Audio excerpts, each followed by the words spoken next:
প্রায় 50 বছরের বেশি সময় তিনি চেষ্টা করেছেন মানুষকে আল্লাহ ও রাসূলের পথ দেখানোর জন্য। তিনি এই এই সময়টা অতিবাহিত করেছেন 85 সন থেকে। আমি ধরছি না কেন, একটু কারণ আছে। কারণ হচ্ছে 85 সন থেকে তো উনি নতুন দরবার শরীফ করে বাবে রহমত বা দেওয়ানবাগ শরীফ থেকে উনি শুরু করেছেন। উনি কাজ শুরু করেছেন তো 72 সন থেকে, তারও আগে উনি আর্মির রিলিজিয়াস টিচার, আরটি ধর্মীয় শিক্ষক হিসেবেও মানুষকে আল্লাহ ও রাসূলের পথ দেখানোর জন্যই তো করেছেন। একার স্বাধীনতা যুদ্ধের আগেও তিনি হুজুর হিসেবেও তো মানুষকে আল্লাহ ও রাসূলের পথ দেখানোর জন্য চেষ্টা করেন। এই জন্য বলেছি লম্বা সময়, দীর্ঘ 50 বছর তিনি একটা ব্রত নিয়ে এগিয়েছেন, কি জানেন? আপনার আমার মতো নালায়েকদেরকে মালিকের সন্তুষ্টি পাওয়ান। তার বিনিময়ে তিনি যেই পথ আমাদেরকে দেখিয়েছেন, তিনি যেই রাস্তা আমাদেরকে দেখিয়েছেন, আল্লাহ তাআলা তার বিনিময়ে তাকে খুশি হয়ে মুহাম্মদ ইসলামের পুনর্জীবন দান করেন। যুগের ইমাম, আম্বিয়ায়ে কেরামের ধর্মের দায়িত্ব ও বেলায়েত লাভকারী সর্বশেষ আল্লাহর দেওয়া পুরস্কার পূর্ণিমার চাঁদে বাবা দেওয়ানবাগের জীবন্ত প্রতিচ্ছবি। নানাবিধ উপাধিতে মহান রব্বুল আলামিন তাকে ভূষিত করে। আর আমরা হতভাগা মানব জাতি তাকে গালিগালাজ, মন্দ, অপবাদ, অপদস্থের উপাধিতে ভূষিত করি।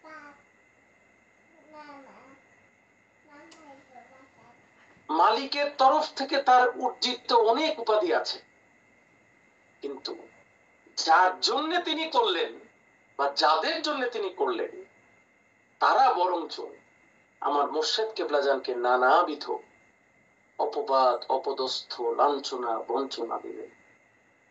কিন্তু শাহ দেওয়ানবাগী তবুও থামলেন না। শেষ নিঃশ্বাস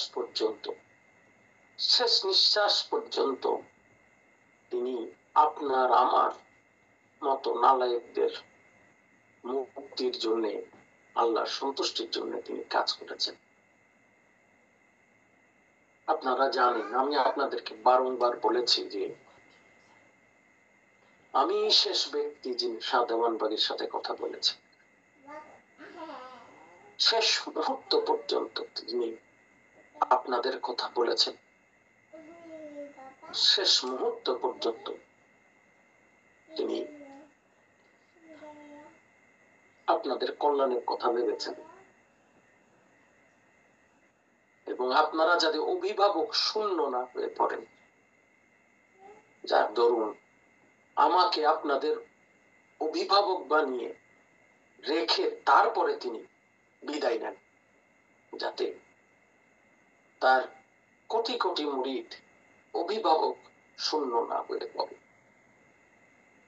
এই শিক্ষার শিক্ষকের যাতে অভাব না হয়, মুর্শিদ পরবর্তীতে এই পথ যাতে আশিকে রাসূলরা অনুধাবন করতে পারে, সেই জন্য আমাকে দায়িত্ব দিয়ে তিনি আবার মালিকের ডাকে সাড়া দিয়ে চলে গেছে। আসলে আমার পিতা হিসেবে আমি বলছি না, যদি আমার মুর্শিদ হিসেবে বলি, ওনার মতো এত দয়ালু মহামানব এবং ওনার মতো এত মহান ব্যক্তিত্ব এই পৃথিবীর ইতিহাসে একটি বিরল ঘটনা হয়ে থাকবে। সমালোচনা তো থাকবেই, করবেই মানুষ, সেটা তো বুঝি। কিন্তু এটাও তো সত্য, যারা দেওয়ানবাগীকে পেয়েছে তাদেরকে জিজ্ঞেস করে দেখেন দেওয়ানবাগী কেমন। আশেকের কাছে জিজ্ঞেস করেন তার মাসুক কেমন, আশেক বলতে পারবে আমার মাসুক কেমন। শাহ দেওয়ানবাগীকে দেখেছে। আমরা তাকে যতই ছোট করি না কেন, মালিক তো তাকে সম্মানিত করেছেন। আল্লাহ যাকে সম্মানিত করেন, বান্দার কি সাধ্য আছে তাকে অপমানিত করা? কি বলে, আছে? নাই। হয়তো সাময়িক আমরা অপমানিত করার চেষ্টা করতে পারবো, লাঞ্ছনা দেওয়ার চেষ্টা করতে পারবো, কিন্তু আল্লাহ যাকে সম্মানিত করবেন, আল্লাহু আকবার, সারা জীবনই তিনি সম্মানিত হবেন।